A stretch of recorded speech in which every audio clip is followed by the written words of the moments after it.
सिटावल में ईद उल फितर वेठो ईंदे ही वॾे पैमाने ते क़रीब लाचार शहरनि लुडा बाज़ार जो रुख कयो आहे, जिते शहरनि पारां ख़रीदारी कई पई वञे। इन हवाले सां वधीक ॾिसूं था सिटावल मां CN न्यूज़ जे रिपोर्टर सलीम मल्हा जी हीअ रिपोर्ट। वक्त मौजूद आहियां लुंडा बाज़ार में ऐं हिते काफ़ी सारा जेके ग़रीब माण्हू आहिनि उहे ख़रीदारी लाइ अचनि पिया। उन्हनि खां पुछूं था त उहे लुंडे बाज़ार में अची ही ख़रीदारी कनि पिया, जॾहिं त ही ईद जे ॾियारे माण्हू नवां कपिड़ा वठंदा आहिनि। ऐं तव्हां लुंडा बाज़ार ते मूंसां गॾु हिकु शहरी मौजूदु आहे, उन खां पुछंदासीं हुन जो छा चवणु आहे।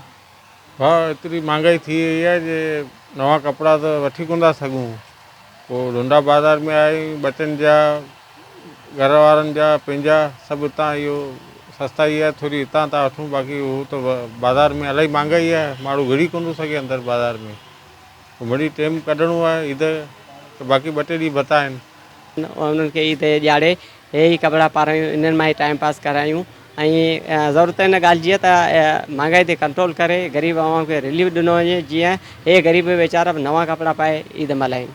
जी वधीक ख़बरुनि ऐं अपडेट्स जे लाइ असांजे चैनल खे सब्सक्राइब कयो ऐं हा बेल आइकन खे प्रेस करणु न विसारिजो, त जीअं असांजी हर नई अचण वारी वीडियो तव्हां ताईं पहुची